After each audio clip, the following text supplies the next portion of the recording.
आता ही जी परिस्थिती आहे अर्थव्यवस्थेची, तर ते आता ही परिस्थिती आटोक्यात येऊ शकते, परंतु सरकारनं जर मनावर घेतलं तर आटोक्यात येऊ शकते. सरकार प्रत्येक ठिकाणी प्रायव्हेटायझेशन करायचे प्रयत्न करत आहे आणि प्रत्येक क्षेत्र हे विकून पैसा मिळवण्याचा प्रयत्न करत आहे.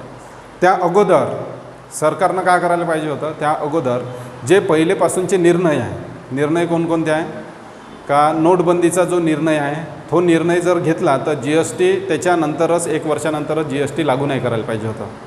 2 गोष्टी केल्यानं काय झालं का, नोटबंदीच्यानं 1-1.5 वर्ष लोकायला त्याच्यातच सांभाळण्यातच गेला, नोटा बदलवण्यातनं नोटा त्या वापस करण्यात त्याच्यात गेलं, लोकायला लाईनीत लागायला. आणि त्याच्यानंतरच तेव्हा GST लागू केलं. GST लागू केल्यानं काय झालं का, जे छोटे उद्योगधंदे आहे त्याला समजलंच नाही, त्याला 1-2 वर्ष तर ते GST काय असते तेच नाही समजलं. GST कसं लागू केलं जाते, केंद्राचा किती राहील, हिस्सा किती राहील, राज्याचा किती राहील, आपण किती ठेवायचं, किती टक्के लावायचं, हे त्याला समजलंच नाही. आणि जे छोटे उद्योगधंदे आहे ते पार डुबले GST लावल्यामुळं. जे मोठे उद्योजक आहे ज्यांना सगळं समजते तर त्यांचा झाला फायदा. ठीक आहे. तिसरी गोष्ट, मग आधार कार्ड सक्तीचं केलं. आधार कार्ड सक्तीचं केल्यामुळं काय झालं का, लोक आधार कार्ड इथं लावा, इथं जोडा, तिथं जोडा, पॅन कार्डले जोडा, मोबाईलले जोडा, बँकेत जोडा, तिथं लोक लाईनीत लागले. करायला का पाहिजे होतं, वेगवेगळ्या क्षेत्रातल्या नवीन नवीन नोकऱ्या स्थापन करायला पाहिजे होतं. देशाची अर्थव्यवस्था कशी चालन, लोकांपाशी जर पैसा येईल तर लोक खर्च करन तर देशाची अर्थव्यवस्था सुरळीत चालन. मग नवीन नवीन संकल्पना येईल, नवीन टेक्नॉलॉजी येईल, सगळ्या गोष्टी कायच्यापासून होते, पैशापासून. तर लोकांना रोजगार असन तर सगळ्या गोष्टी होईल. मग त्याच्यात वेगवेगळे 370 हटवणं, मग त्याच्यासाठी वेगळं आंदोलन, CAA आणणं, त्याच्यासाठी वेगळं आंदोलन, म्हणजे लोक ह्या झगड्यातच राहिले. सरकारला सगळ्या गोष्टी समजते, तज्ज्ञ लोकही तिथं बसलेले आहे, कॅबिनेट सचिव दर्जाचे लोक बसलेले आहे. सरकार म्हणजे हे जे मंत्री लोक काही चालवत नाही देश. कोणतीही योजना आणायची असेल तर ते पहिले कॅबिनेट दर्जाचे व्यक्तीच सांगते का हे असं असं आहे, देशात या ठिकाणी असं असं करावं लागते. मग मंत्री काय करते, भाषणबाजी करते आणि आपली सही करते, बाकी काही मंत्री करत नाही. पण त्याच्यात जर मंत्री ऐकणारा असला तर बरं आहे, मंत्री ऐकणारा पाहिजे ना. कॅबिनेट जो सचिव आहे, जे चांगले उच्च पदावरचे लोक आहे, जे तज्ज्ञ लोक आहे, तर त्याचा ऐकणारा तर पाहिजे तो माणूस जो सही करणारा आहे. गृहमंत्री किंवा प्रधानमंत्री किंवा ज्या क्षेत्रातला रक्षामंत्री, तर ते लोक ऐकणारे पाहिजे याच्यानुसार, तर मग चांगलं सुरळीत चालतं. तर आपण मूलभूत हक्कावर चर्चा करत होतो. तर मूलभूत हक्क हे भारतीय राज्यघटनेत भाग 3 मध्ये दिलेला आहे. कलम 12 ते 35 पर्यंत मूलभूत हक्कांची तरतूद केलेली आहे. कलम 12 मध्ये राज्यसंस्थेची व्याख्या दिलेली आहे. कलम 13 मध्ये एखादी जर कायदा किंवा एखादी अध्यादेश किंवा एखादी नियम जर तयार करण्यात आलेला असेल तर त्याबद्दल न्यायिक पुनर्विलोकनाची तरतूद करण्यात आलेली आहे कलम 13 मध्ये. अध्यादेश म्हणजे काय होते, तर एखादी जर संसदेचं अधिवेशन सुरू नसेल आणि त्यावेळी जर राष्ट्रपतीला काही तरतूद करायची असेल तर त्यावेळी राष्ट्रपती हे कलम 123 नुसार कलम 123 नुसार अध्यादेश जारी करू शकतात. ज्याप्रमाणे संसदेत एखादी कायदा पारित होतो त्याप्रमाणेच अध्यादेशाला सुद्धा तेवढंच महत्त्व आहे. एखादी जर राष्ट्रपतीने नियम काढला असेल, एखादी पोटनियम किंवा एखादी नोटिफिकेशन जर जारी केलं असेल तर जेवढे महत्त्व हे एखाद्या कायद्याला असते तेवढेच महत्त्व त्या नियम किंवा अध्यादेशाला किंवा पोटनियमाला तेवढेच महत्त्व असते. परंतु एखादी संसदेचं अध्यादेश काढल्यानंतर ज्यावेळी नवीन अधिवेशन येते, नवीन अधिवेशनात 6 महिन्याच्या आत ते अध्यादेश दोन्ही सभागृहातून पारित झालं पाहिजे. नाहीतर 6 महिन्याच्या आत जर तो अध्यादेश पारित झाला नाही तर तो अध्यादेश रद्द होत असतो. ठीक आहे, हे गोष्ट लक्षात ठेवा. नंतर कलम 14 मध्ये काय सांगितलं आहे, कायद्यासमोर समानता. कायद्यासमोर समानता हे तरतूद ब्रिटन या देशाच्या राज्यघटनेवरून घेतली आणि कायद्याचे समान संरक्षण हे सुद्धा कलम 14 मध्ये सांगण्यात आलं आहे.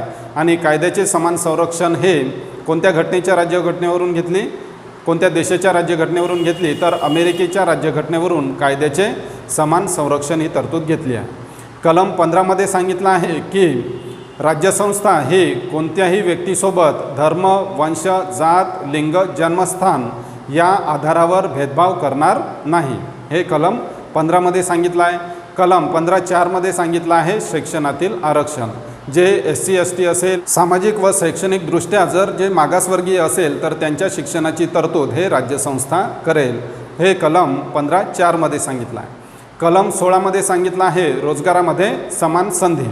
रोजगारात समान संधी दिली जाईल. ज्यावेळी राज्यसंस्था कोणताही रोजगार देईल त्यावेळी कोणत्याही व्यक्तीसोबत धर्म, वंश, जात, लिंग, जन्मस्थान, निवास आणि कुळ या आधारावर भेदभाव केला जाणार नाही. आणि रोजगारातलं जे आरक्षण आहे ते कलम 16(3) आणि 16(4) दिलेलं आहे. कलम 17 सांगितलं आहे अस्पृश्यता निर्मूलन. अस्पृश्यता या शब्दाचा अर्थ भारतीय राज्यघटनेत कुठेही नाही. परंतु अस्पृश्यता म्हणजे काही वर्षांअगोदर म्हणजे 100-200 वर्षा अगोदर जर कोणताही समाजातला कोणताही घटक कोणत्याही कारणामुळे जर दुर्लक्षित केला गेला असेल आणि त्याला जर मुख्य प्रवाहात आणण्यापासून जर काही निर्बंध लावण्यात आलेले असेल तर त्याला त्या सामाजिक घटकाला अस्पृश्य असं संबोधलं जाते. म्हणजे वेळोवेळी सर्वोच्च न्यायालयाने असं सांगितलं आहे. ठीक आहे. कलम 18 सांगितलं आहे किताब नष्ट करणे.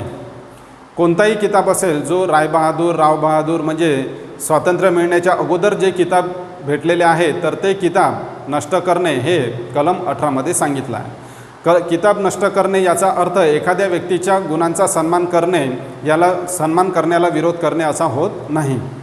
तर एखाद्या व्यक्तीला जर पद्मश्री, पद्मभूषण, पद्मविभूषण किंवा भारतरत्न हा जर किताब मिळत असेल तर ते त्या व्यक्तीच्या गुणांचा सन्मान आहे.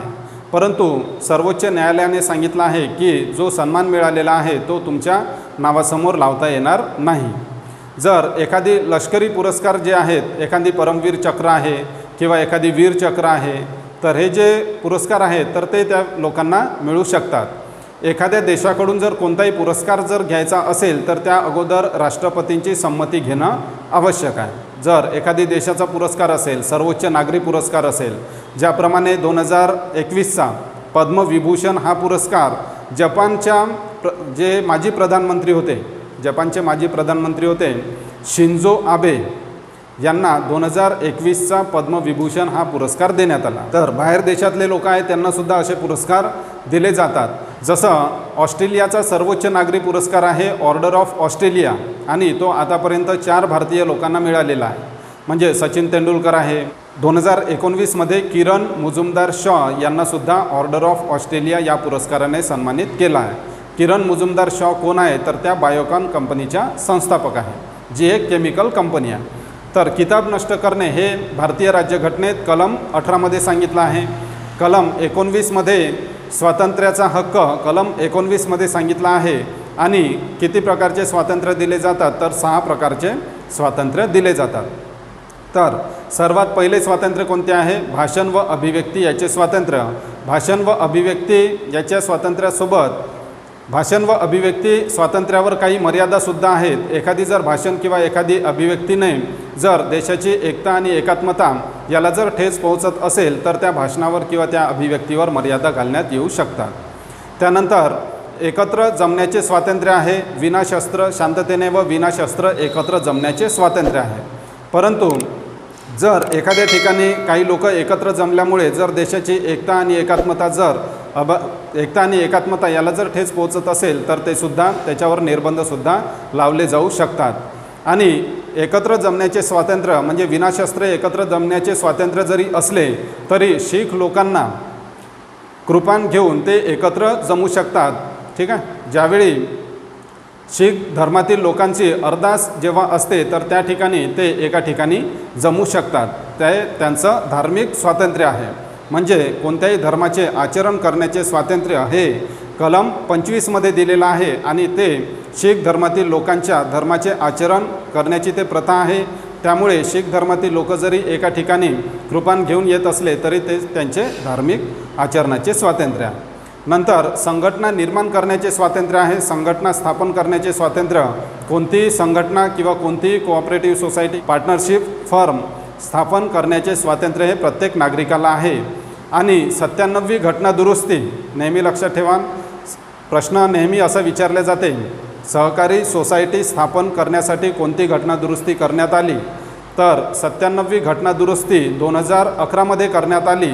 आणि 97व्या घटना दुरुस्तीनुसार सहकारी सोसायटी स्थापन करण्याचे स्वातंत्र्य सर्व नागरिकांना देण्यात आले. कलम 19चे स्वातंत्र्य हे भारतातील सर्व नागरिकांना राज्यसंस्थेविरुद्ध आहे आणि कलम 19चे जे काही स्वातंत्र्य आहे ते फक्त भारतीय नागरिकांना लागू होतात, परकीय नागरिकांना लागू होत नाही. त्यानंतर वास्तव्याचे स्वातंत्र्य आहे. कोणताही व्यक्ती भारतातील कोणत्याही राज्यक्षेत्रात वास्तव्य करू शकतो, त्या ठिकाणी राहू शकतो. म्हणजे भारतातील राज्यक्षेत्रात म्हणजे भारतातील जेवढेही राज्य असेल, जे केंद्रशासित प्रदेश असेल आणि भारताने हस्तगत केलेला कोणताही प्रदेश असेल तर त्या ठिकाणी तो व्यक्ती वास्तव्य करू शकतो. फिरण्याचे स्वातंत्र्य आहे. भारतातील कोणताही व्यक्ती ज्या राज्यात तो राहत असेल त्या राज्यात मुक्तपणे संचार करू शकतो किंवा एका राज्यातून कोणत्याही राज्यात दुसऱ्या राज्यातसुद्धा तो जाऊ शकतो. ज्याप्रमाणे फिरण्याचे जे स्वातंत्र्य आहे ते भारत देशाच्या राज्यक्षेत्रात फिरण्याचे स्वातंत्र्य हे कलम 19मध्ये दिलेलं आहे आणि भारत देशातून जर दुसऱ्या देशात जायचं असेल तर याचे स्वातंत्र्य हे जीवित असण्याचे स्वातंत्र्य आहे, जीवन जगण्याचे स्वातंत्र्य आहे. भारत देशातून जर विदेशात जायचं असेल तर त्याचे स्वातंत्र्य कशात आहे? जीवन जगण्याच्या मूलभूत हक्कामध्ये ते दिलेलं आहे, लक्षात ठेवा. त्यानंतर कोणताही व्यवसाय करण्याचे स्वातंत्र्य आहे. कोणताही व्यवसाय करण्याचे स्वातंत्र्य म्हणजेच त्याची उपजीविका भागवण्यासाठी व्यक्ती कोणताही व्यवसाय करू शकतो, परंतु तो व्यवसाय अनैतिक नसला पाहिजे. जर एखादी व्यवसाय जर महिला किंवा बालकांचा अपव्यापार किंवा एखादी देह व्यवसाय असेल किंवा अशा प्रकारचे जे काही व्यवसाय असेल तर त्यावर मर्यादा घालण्यात आलेल्या आहे. कलम 20मध्ये सांगितलं आहे अपराधाच्या दोष सिद्धीबाबत संरक्षण. म्हणजे एखाद्या व्यक्तीने कोणताही अपराध केला असेल तर त्या व्यक्तीला एखाद्या व्यक्तीला विनाकारण जर अटक करण्यात आली असेल किंवा बिना वॉरंट जर अटक करण्यात आली असेल तर त्याला कारण विचारण्याचा अधिकार आहे. ज्या कारणामुळे त्याला अटक करण्यात आली तर त्या व्यक्तीला कारण विचारण्याचा अधिकार आहे आणि त्या व्यक्तीला 24 तासाच्या वर पोलीस कोठडीत ठेवले जाऊ शकत नाही. जर 24 तासाच्या अंदर त्या व्यक्तीला ज्याने अपराध केला असेल त्या व्यक्तीला कोणत्याही दंडाधिकाऱ्यासमोर हजर करणे आवश्यक आहे. ठीक आहे. आणि कोणताही दंडाधिकारी म्हणजे एखादी डिस्ट्रिक्ट मॅजिस्ट्रेट राहू शकते किंवा तहसीलदार राहू शकते किंवा न्यायालयातील कोणताही न्यायाधीश राहू शकते. तर त्यांच्यासमोर त्यांना पेश करणं आवश्यक आहे. यामध्ये प्रवासाचा जो काळ आहे तो पकडला जात नाही. कलम 20(1) सांगितलं आहे x post facto. X post facto म्हणजे काय होते? जर एखाद्या व्यक्तीने अपराध केला असेल आणि त्यावेळी जो कायदा असेल तर त्या कायद्यानुसारच त्याला सजा दिली जाईल. भविष्यात जर एखादी कायदा तयार करण्यात आलेला असेल तर भविष्यातील कायद्यानुसार त्या व्यक्तीला सजा दिली जाणार नाही. हे कलम 20(1) सांगितलं आहे. कलम 20(2) सांगितलं आहे डबल जेपर्डी नसेल. डबल जेपर्डी नसेल म्हणजे एका व्यक्तीला एका गुन्ह्याबद्दल एकच सजा दिली जाईल, त्याला एका गुन्ह्याबद्दल 2 सजा दिल्या जाणार नाही. यामध्ये राजीव गांधीच्या प्रकरणाचं लक्षात ठेवा. 1991मध्ये राजीव गांधींची हत्या झाली होती आणि ते जे आरोपी आहे त्यांना अटक करण्यात आली आणि त्यांना जन्मठेपेची शिक्षा देण्यात आली होती. 2004पर्यंत ते जन्मठेपेच्या शिक्षेत होते आणि 2004मध्ये त्यांनी त्याच्या अगोदरच म्हणजे फाशीची शिक्षा त्यांना सुनावण्यात आली होती आणि फाशी माफ करण्यासाठी त्यांनी क्षमा याचना केली होती. कोणासमोर? राष्ट्रपतीसमोर. आणि राष्ट्रपतींनी 2004पासून 2011पर्यंत तेवढा कालावधी फक्त क्षमा याचना म्हणजे क्षमेसाठीच लावला. किती? 7 वर्षाचा काळ. तर 7 वर्षाचा काळ क्षमा देण्यासाठी म्हणजे त्याच्यानंतरही त्यांनी फाशीची शिक्षा सुनावली. तर मद्रास उच्च न्यायालयानं काय सांगितलं की यांना म्हणजे फाशीची शिक्षा होणार नाही, त्यांना फक्त जन्मठेपेची शिक्षा राहील. कलम 21 सांगितलं आहे जीवन जगण्याचे स्वातंत्र्य. हे कलम 21 सांगितलं आहे जीवन जगण्याच्या स्वातंत्र्यामध्ये प्रतिष्ठेसहित जीवन जगण्याचे स्वातंत्र्य आहे. म्हणजे प्रतिष्ठेसहित जीवन जगण्याचे स्वातंत्र्य म्हणजे व्यक्तीला शुद्ध हवामान घेण्याचंसुद्धा स्वातंत्र्य आहे. प्रदूषणरहित पाणी याचंसुद्धा स्वातंत्र्य आहे. एका देशातून दुसऱ्या देशात जाण्याचं स्वातंत्र्य आहे. आणि एखाद्या व्यक्तीला जर पोलीस कोठडीमध्ये बेड्या जर टाकल्या जात असेल तर त्या बेड्याविरुद्ध आवाज उठवण्याचं स्वातंत्र्य आहे. एखादी पोलीस कोठडीमध्ये जर एखाद्या व्यक्तीला त्याच्या दैनंदिन गरजा पूर्ण होत नसेल तर त्याविरुद्धसुद्धा बोलण्याचे स्वातंत्र्य आहे. कलम 22 सांगितलं आहे अटक व स्थानबद्धता यापासून संरक्षण. एखाद्या व्यक्तीला एका ठिकाणावरून दुसऱ्या ठिकाणी जर स्थानबद्ध केलं जात असेल तर अपराध घडण्याच्या अगोदर जर एखाद्या व्यक्तीला एखाद्या ठिकाणावरून दुसऱ्या ठिकाणी जर स्थानबद्ध केलं जात असेल तर त्या व्यक्तीला स्वातंत्र्य आहे. लक्षात. तर आज आपल्याला शोषणाविरुद्ध हक्क म्हणजे एखाद्या व्यक्तीवर जर कोणत्याही प्रकारे जर शोषण होत असेल तर त्याच्या विरुद्ध शोषणाविरुद्ध हक्क पाहायचा आहे, धर्म स्वातंत्र्य पाहायचं आहे आणि अल्पसंख्याकांचे शैक्षणिक आणि सांस्कृतिक हक्क याबद्दल आज आपण चर्चा करणार आहोत. शोषणाविरुद्ध हक्काची तरतूद भारतीय राज्यघटनेत कलम 23मध्ये दिलेली आहे आणि शोषणाविरुद्धच्या हक्कात माणसांचा अपव्यापार आणि वेठबिगारी यांना मनाई करण्यात आलेली आहे. माणसांचा अपव्यापार म्हणजे वस्तू म्हणून जर माणसांचा व्यापार केला जात असेल किंवा महिला व बालकांचा व्यापार केला जात असेल तर त्याला मनाई करण्यात आलेली आहे. वेठबिगारी म्हणजे होते एखादी जर कोणताही उद्योगधंदा किंवा एखादी जर काम करण्यास एखाद्या व्यक्तीला सक्ती केली जात असेल आणि त्या कामाचा जर मोबदला जर त्याला दिला जात नसेल तर त्याला वेठबिगारी असं म्हटलं जाते. अगोदर वेठबिगारीची प्रथा होती, जेव्हा जमीनदारी प्रथा वगैरे होती तर जे शेतकरी आहे, जे कसणारे शेतकरी आहे तर त्यांना फक्त खाण्यापुरतं जेवण दिलं जात होतं, त्यांना त्यांच्या कामाचा मोबदला दिला जात नव्हता. आणि ती प्रथा भारतीय राज्यघटनेत जेव्हा कलम 23 ॲड करण्यात आला तेव्हापासून त्या प्रथा बंद करण्यात आलेल्या आहे. ही माहिती लक्षात ठेवा. माणसांचा अपव्यापार आणि वेठबिगारी यांना मनाई करण्यात आलेली आहे. नंतर कलम 24मध्ये सांगितलं आहे कारखाने किंवा धोक्याच्या ठिकाणी 14 वर्षाच्या आतील बालकांना काम करण्यास मनाई करण्यात आलेली आहे. परंतु सर्वोच्च न्यायालयाने एक बाल कामगार कायदा 1986मध्ये पारित करण्यात आला होता. बाल कामगार कायदा प्रश्न विचारला जाऊ शकते, बाल कामगार कायदा कधी पारित करण्यात आला किंवा बाल कामगार कायदा कोणत्या वर्षीचा आहे असं जर विचारलं तर 1986चा कायदा आहे बाल कामगार कायदा. आणि त्या कायद्यानुसार सांगण्यात आलं की कोणताही जर बालक असेल जो 14 वर्षाच्या आतील असेल तर त्या बालकाला कोणत्याही ठिकाणी कामास ठेवण्यास मनाई आहे. मग ते धोक्याचे ठिकाण असो किंवा ते कारखान्याचे ठिकाण असो किंवा कोणतेही ठिकाण असो, कोणत्याही ठिकाणी बालकांना म्हणजे 14 वर्षाच्या आतील बालकांना कामास ठेवण्यास मनाई आहे. ठीक आहे.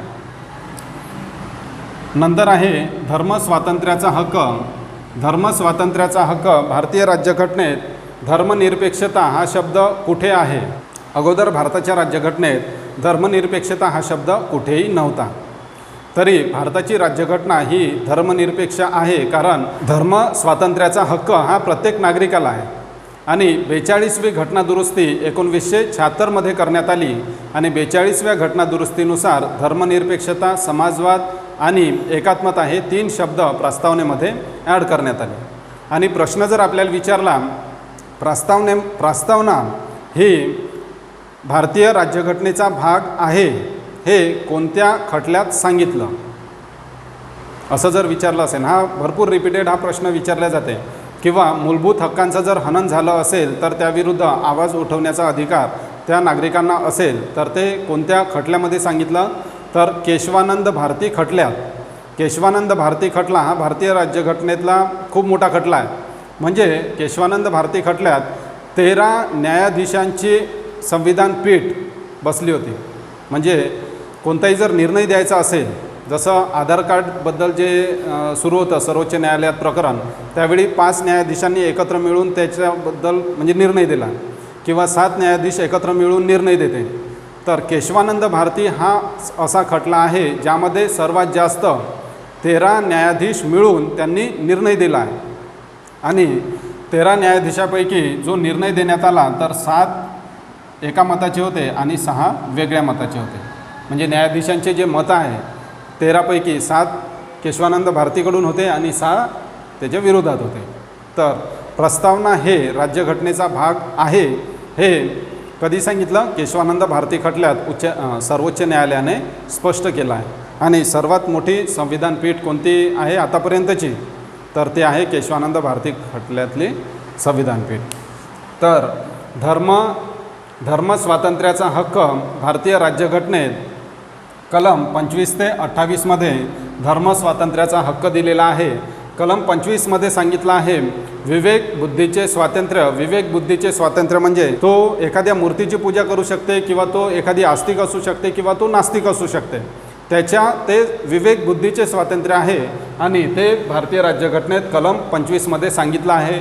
धर्माचे मुक्त प्रकटीकरण. धर्माचे मुक्त प्रकटीकरण म्हणजे एखादी जर ज्या धर्मात ज्या रीतिरिवाज असेल तर त्या रीतिरिवाज मानण्याचा त्याला अधिकार आहे. धर्माचे आचरण करण्याचे स्वातंत्र्य प्रत्येक व्यक्तीला आहे. आणि जसं आपण कलम 19मध्ये पाहिलं आहे की विनाशस्त्र एकत्र जमण्याचे जरी आपल्याला स्वातंत्र्य असले तरी शीख लोक अरदाससाठी एका ठिकाणी जमतात तर ते त्याचे धर्माचे आचरण करण्याचे स्वातंत्र्य आहे. जसे 3 तलाक जे प्रथा आहे, 3 तलाक प्रथा आहे, याच्याबद्दल सर्वोच्च न्यायालयाने स्पष्ट केलं आहे की 3 तलाक प्रथेच्या विरोधात म्हणजे 3 तलाकच्या जे खटला आहे त्याच्या विरोधात याचिका दाखल करणारे काय म्हणत होते की ते त्यांच्या धर्माचं आचरण आहे. ठीक आहे. आणि धर्माचं आचरण करण्याची धर्माचे आचरण करण्याचे प्रत्येक नागरिकाला स्वातंत्र्य आहे. आणि सर्वोच्च न्यायालयाने स्पष्ट केलं आहे की 3 तलाक हे राज्यघटनेच्या विरोधात आहे आणि ते इस्लामच्या सुद्धा विरोधात आहे. त्यामुळे 3 तलाक रद्द करण्यात आला. जसं एखादी जर कोणती प्रथा असेल आणि ते जर प्रथा जसं कलम 21मध्ये काय सांगितलं आहे, जीवन जगण्याचे स्वातंत्र्य. आणि जैन धर्मातील लोकची जे प्रथा आहे संथारा प्रथा, जैन धर्मातील लोकांची कोणती प्रथा आहे, संथारा.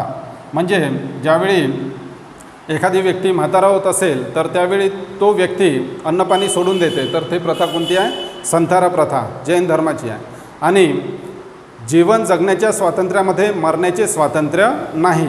आणि तो जर अन्नपाणी सोडत असेल तर तो व्यक्ती मृत्यूच्या जवळ जात आहे. तरीसुद्धा संथारा जी प्रथा आहे ती सर्वोच्च न्यायालयाने स्पष्ट केली आहे की संथारा प्रथा ही त्यांचे धर्माचे आचरण करण्याचे प्रथा आहे. त्यामुळं त्याच्यावर बंदी घालण्यात येऊ शकत नाही, हे सर्वोच्च न्यायालयानं स्पष्ट केलं आहे. कलम 25मधले जे काही स्वातंत्र्य आहेत तर त्याच्यावर सुद्धा काही मर्यादा आहेत. जसं विवेकबुद्धीचे स्वातंत्र्य किंवा धर्माचे मुक्त प्रकटीकरण किंवा धर्माचे आचरण किंवा प्रचार प्रसार करण्याचे जे स्वातंत्र्य आहे, आपण कोणत्याही धर्माचा प्रचार प्रसार करू शकतो, कोणताही धर्म स्वीकारू शकतो. म्हणजे एखादी जर व्यक्ती असेल, जर तो मुस्लिम असेल तर तो ख्रिश्चन धर्म स्वीकारू शकतो, ख्रिश्चन असेल तर तो हिंदू धर्म स्वीकारू शकतो, हिंदू असेल तर बौद्ध धर्म स्वीकारू शकतो किंवा बौद्ध असेल तर तो हिंदू धर्म स्वीकारू शकतो. तर कोणताही व्यक्ती कोणताही धर्म स्वीकार करू शकतो.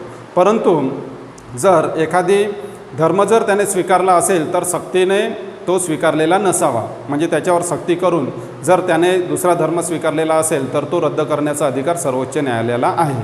किंवा आर्थिक प्रलोभनाने जर एखाद्या व्यक्तीने जर कोणता धर्म स्वीकारला असेल तर त्याच्यावर सुद्धा बंदी घालण्यात आलेली आहे. आणि जे कलम 25मध्ये जे धर्माचे स्वातंत्र्य दिलेले आहे तर धर्माचे स्वातंत्र्य याच्यावर काही मर्यादा आहेत. कोणत्याही धर्माचे मुक्त प्रकटीकरण करायचे आहे, आचरण आणि त्याचा प्रचार प्रसार करायचा आहे. आणि त्यामुळे जर लोकव्यवस्थेत जर काही प्रॉब्लेम होत असेल किंवा नैतिकतेत जर काही प्रॉब्लेम होत असेल किंवा आरोग्यामध्ये जर काही प्रॉब्लेम होत असेल तर त्याच्यावर मर्यादा घालण्यात येऊ शकतात. तर कोणकोणत्या मर्यादा आहेत, लोकव्यवस्था, नैतिकता आणि आरोग्य याला जर बाधा पोहोचत असेल तर त्याच्यावर कारवाई केली जाऊ शकते. कलम 26मध्ये सांगितलं आहे धर्मविषयक व्यवहाराची व्यवस्था पाहण्याचे स्वातंत्र्य. म्हणजे कोणताही व्यक्ती कोणत्याही धर्मासाठी एखादी संस्था स्थापन करू शकते आणि त्या संस्थेचं प्रबंधन करण्याचा अधिकारसुद्धा त्या व्यक्तीला आहे. आणि त्यासोबतच त्या संस्थेमध्ये जे चल किंवा अचल संपत्ती आहे, म्हणजे चल संपत्ती म्हणजे एखादी स्थावर मालमत्ता असेल किंवा अचल संपत्ती म्हणजे अस्थावर मालमत्ता असेल तर तीसुद्धा एकत्र करण्याचा अधिकार त्या व्यक्तीला आहे. परंतु जर एखादी अचल संपत्ती जर ठेवली असेल आणि त्यापासून जर भ्रष्टाचार किंवा अन्य प्रकारचे काही जर व्यवहार होत असेल तर त्यावर निर्बंध लावण्याचा अधिकार हा राज्यसंस्थेला आहे. आणि धर्मविषयक व्यवहाराची व्यवस्था पाहण्याचे जे स्वातंत्र्य आहे तर त्यामध्ये सुद्धा या 3 मर्यादा आहेत. कोणकोणत्या 3 मर्यादा आहेत तर लोकव्यवस्था आणि नैतिकता आणि आरोग्य याला बाधा पोचली नाही पाहिजे. तर या 3 मर्यादा सांगण्यात आलेल्या आहेत. कलम 27मध्ये सांगितलं आहे एखाद्या विशिष्ट धर्माच्या संवर्धनाकरिता कर देण्याबाबत स्वातंत्र्य. म्हणजे कोणत्याही व्यक्तीला सक्तीने एखाद्या विशिष्ट धर्मासाठी टॅक्स देण्यासाठी कोणत्याही व्यक्तीवर सक्ती केली जाऊ शकत नाही.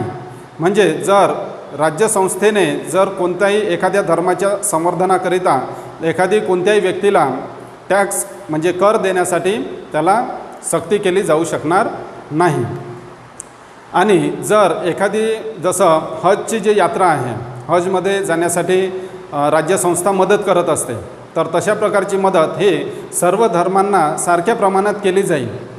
ठीक आहे. जसं एखादी जर कोणता धर्म असेल त्यासाठी जर एखादी विशेष प्रावधान असेल तर ते एका धर्मासाठी नाही, तर ते प्रत्येक धर्मासाठी तसं केलं जाईल. कोणतीही धार्मिक संस्था कोणत्याही व्यक्तीपासून व्यक्तिगत कर घेऊ शकत नाही, परंतु शुल्क घेऊ शकते. म्हणजे एखादी जर धर्माचं संवर्धन करायचं असेल तर त्याच्यासाठी जसं हजची जी यात्रा आहे किंवा एखादी तीर्थक्षेत्र आहे, कोणत्याही तीर्थक्षेत्रावर जर एखाद्या व्यक्तीला जायचं असेल, जसं बोधगयामध्ये बौद्ध लोक जाते किंवा हरिद्वार या ठिकाणी हिंदू जाते किंवा हज या ठिकाणी मुस्लिम जाते, तर या ठिकाणी जो प्रवासाचा जो खर्च आहे तर त्या प्रवासाच्या खर्चापैकी काही खर्च त्या व्यक्तींना करावा लागेल अशी ते तरतूद करू शकतात. नंतर आहे शैक्षणिक संस्थांमध्ये धार्मिक शिक्षण किंवा धार्मिक उपासना यांना उपस्थित राहण्याबाबत स्वातंत्र्य. कोणत्याही शैक्षणिक संस्थेमध्ये एखादी शैक्षणिक संस्था जर ती राज्यसंस्थेने जर स्थापन केलेली असेल, राज्यसंस्थेने स्थापन केलेली म्हणजे कोणतीही शैक्षणिक संस्था ज्यामध्ये सरकारचे वित्त पुरवठा असेल, कमी प्रमाणात राहू शकते, जास्त प्रमाणात राहू शकते किंवा पूर्ण वित्त पुरवठा केलेला असेल, तर त्या धार्मिक संस्थांमध्ये जर कोणत्याही धर्माचं धार्मिक शिक्षण जर दिलं जात असेल आणि ते जर बालकांना जर धार्मिक शिक्षण दिलं जात असेल तर त्या बालकाच्या पालकांना त्या धार्मिक धार्मिक उपासनेमध्ये उपस्थित राहण्याचा अधिकार आहे. म्हणजे कोणतीही राज्यसंस्था कोणत्याही एका विशिष्ट धर्माचं धार्मिक शिक्षण देऊ शकत नाही, हे लक्षात ठेवा. कोणतीही राज्यसंस्था, ठीक आहे, राज्यसंस्थेने स्थापन केलेली कोणतीही शैक्षणिक संस्था, कोणतीही शैक्षणिक संस्था म्हणजे कोणतीही शाळा असो, कॉलेज असो, कोणतंही ठिकाण असो, ते जर राज्यसंस्थेच्या वित्त पुरवठ्यातून जर तयार करण्यात आलेलं असेल तर त्या ठिकाणी धार्मिक शिक्षण दिलं जाऊ शकत नाही. मग मदरस्यांमध्ये तर धार्मिक शिक्षण दिलं जाते किंवा ख्रिश्चनांचे काही मिशनरी स्कूल असतात, जसं अल्फोन्सा स्कूल आहे, अग्रगामी आहे, तर या ज्या शाळा आहे तर त्या शाळांमध्ये त्यांचं शिक्षण दिलं जाऊ शकते, कारण ते स्वातंत्र्य अल्पसंख्याकांचे स्वातंत्र्यात आहे. ठीक आहे. त्या शाळांमध्ये अल्पसंख्याकांचे स्वातंत्र्य हे कलम 29 व 30 मध्ये दिलेलं आहे. त्याच्यात सांस्कृतिक व शैक्षणिक हक्क हा अल्पसंख्याकांना आहे. त्या कारणामुळे शैक्षणिक संस्थांमध्ये धार्मिक शिक्षण किंवा धार्मिक उपासना यांना कोणत्याही व्यक्तीला उपस्थित राहण्याचे स्वातंत्र्य आहे. लक्षात येत आहे काय? नंतरचं स्वातंत्र्य आहे, नंतरचा मूलभूत हक्क आहे सांस्कृतिक व शैक्षणिक हक्क. सांस्कृतिक व शैक्षणिक हक्क हा अल्पसंख्याकांना देण्यात आलेला आहे आणि अल्पसंख्याक या शब्दाचा अर्थ भारतीय राज्यघटनेत कुठेही सांगण्यात आलेला नाही. सर्वोच्च न्यायालयाने वेळोवेळी स्पष्ट केलं आहे, अल्पसंख्याक म्हणजे जो समाज किंवा जो धर्मातील व्यक्ती, ज्या धर्मातील लोक जर 50% त्यांची लोकसंख्या कमी असेल, एकूण लोकसंख्येच्या 50% त्यांची जर लोकसंख्या कमी असेल तर त्यांना अल्पसंख्याक म्हटलं जाईल. मग भारत देशात हिंदूंची लोकसंख्या 80%च्या आसपास आहे आणि इतर धर्मांची लोकसंख्या त्यापेक्षा कमी आहे, 50%पेक्षा कमी आहे. तर भारतात फक्त हिंदू बहुसंख्यक आहे आणि बाकी जे धर्मातील लोक आहेत ते अल्पसंख्याक मानण्यात येतात. ठीक आहे. सांस्कृतिक व शैक्षणिक हक्क हा अल्पसंख्याकांना प्राप्त होत असतो. अल्पसंख्याकांना त्यांची संस्कृती जोपासण्याचा हक्क, अल्पसंख्याकांना त्यांची संस्कृती, त्यांची भाषा आणि त्यांची लिपी जोपासण्यासाठी, म्हणजे ज्यावेळी घटना तयार करण्यात आली होती त्यावेळी प्रश्न निर्माण झाला होता की अल्पसंख्याक लोकांसाठी जे बहुसंख्याक लोक आहेत ते अल्पसंख्याकांवर म्हणजे अन्याय अत्याचार करू शकतात, तर त्याच्यासाठी काहीतरी उपाययोजना करणं आवश्यक आहे. तर ज्यावेळी घटना तयार करण्यात आली त्यावेळीच हा प्रश्न निर्माण झाला होता आणि त्याचं निराकरण करण्यासाठी कलम 29 व कलम 30 ॲड करण्यात आला आहे आणि अल्पसंख्याकांच्या संस्कृतीचं, त्यांच्या भाषेचं आणि त्यांच्या लिपीचं संरक्षण करण्यासाठी कलम 29 व कलम 30 ॲड करण्यात आला आहे. आणि कलम 29 मध्ये सांगितलं आहे अल्पसंख्याक वर्गाच्या हितसंबंधाचे संरक्षण. म्हणजेच अल्पसंख्याक वर्गाच्या हितसंबंधाचे संरक्षण म्हणजे त्यांची भाषा, त्यांची लिपी आणि त्यांची संस्कृती यांचं संरक्षण करण्याचा मूलभूत हक्क कोणाला आहे? अल्पसंख्याकांना आहे. कलम 30 मध्ये सांगितलं आहे अल्पसंख्याक वर्गाचा शैक्षणिक संस्था स्थापन करण्याचा व त्याचे प्रशासन करण्याचा अल्पसंख्याक लोकांना अधिकार आहे. म्हणजे मदरसे किंवा इतर ज्या संस्था आहेत तर त्या अल्पसंख्याक लोकांच्या असेल आणि त्या ठिकाणी ते त्यांचं धार्मिक शिक्षण देऊ शकतात। जरी कलम 28मध्ये सांगितलं आहे की कोणतीही संस्था म्हणजे शैक्षणिक संस्था जर ते राज्यसंस्थेच्या वित्तपुरवठ्याने जर तयार करण्यात आलेली असेल तर त्या ठिकाणी धार्मिक शिक्षण दिलं जाणार नाही, हे कलम 28मध्ये सांगितलं आहे। परंतु कलम 30मध्ये सांगितलं आहे की अल्पसंख्याक वर्गाच्या शैक्षणिक संस्था जर अल्पसंख्याक वर्गाने स्थापन केलेल्या असेल तर त्यामध्ये ते त्यांचं धार्मिक शिक्षण देऊ शकतात, जसं मदरस्यामध्ये। परंतु संसद किंवा राज्यसंस्था असा एखादी कोणताही कायदा तयार करू शकते, जसं तामिळनाडूमध्ये जे वंदे मातरम आहे ते सर्व राज्यसंस्थेतील सर्व स्कूलमध्ये म्हणजे मदरस्यांमध्ये वगैरे तामिळनाडूमध्ये जे वंदे मातरम आहे ते सक्तीचं करण्यात आलं आहे। आणि उत्तर प्रदेशमध्ये जे राष्ट्रगीत आहे ते सुद्धा सक्तीचं करण्यात आलं आहे। तर याबद्दल सर्वोच्च न्यायालयाने वेळोवेळी स्पष्ट ते केलं आहे, ठीक आहे। आणि अल्पसंख्याक वर्गाचा शैक्षणिक संस्था स्थापण्याचा व त्याचे प्रशासन करण्याचा अधिकार, जसं RTE म्हणजे काय होते, right to education, RTE right to education act 2010मध्ये पारित करण्यात आला। 2009मध्ये तो मांडण्यात आला आणि 2010मध्ये राईट टू एज्युकेशन ॲक्ट पारित करण्यात आला। आणि ज्या शैक्षणिक संस्था राज्यसंस्थेच्या वित्तपुरवठ्यानुसार जर चालत असेल तर त्या शैक्षणिक संस्थांमध्ये जे बॅकवर्ड लोक आहेत तर त्यांना, जे मागासवर्गीय लोक आहेत त्यांना 25% ज्या सीट आहे, 25% ज्या जागा आहे तर त्यांच्यासाठी आरक्षित ठेवल्या जाईल। तर ते खाजगी संस्थासुद्धा असू शकते किंवा सरकारी संस्थासुद्धा असू शकते। तर त्या ठिकाणी SC ST OBC किंवा इतर मागासवर्गीय शैक्षणिक व सामाजिक मागासवर्गीय असेल तर ते लोकांना 25% सीटा राखीव ठेवण्याचा RTEमध्ये सांगण्यात आला आहे। परंतु RTEची जे तरतूद आहे ती अल्पसंख्याकाच्या शैक्षणिक संस्था स्थापन करण्याच्या, म्हणजे एखादी जर संस्था अल्पसंख्याक वर्गातील लोकांनी स्थापन केलेली असेल तर त्यामध्ये RTE अंतर्गत त्यांना मान्यता मिळत नाही, ठीक आहे।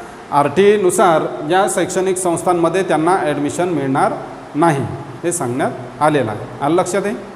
तर अशा प्रकारे आज आपण शोषणाविरुद्ध हक्क, स्वातंत्र्याचा हक्क व अल्पसंख्याकांचा हक्क याबद्दल चर्चा केलेली आहे। जर तुम्ही हा व्हिडिओ पहिल्यांदा पाहत असेल तर चॅनलला लाईक करा, सबस्क्राईब करा आणि शेअर करा, जेणेकरून हा व्हिडिओ सर्व विद्यार्थी मित्रांपर्यंत पोहोचला पाहिजे। धन्यवाद मित्रांनो।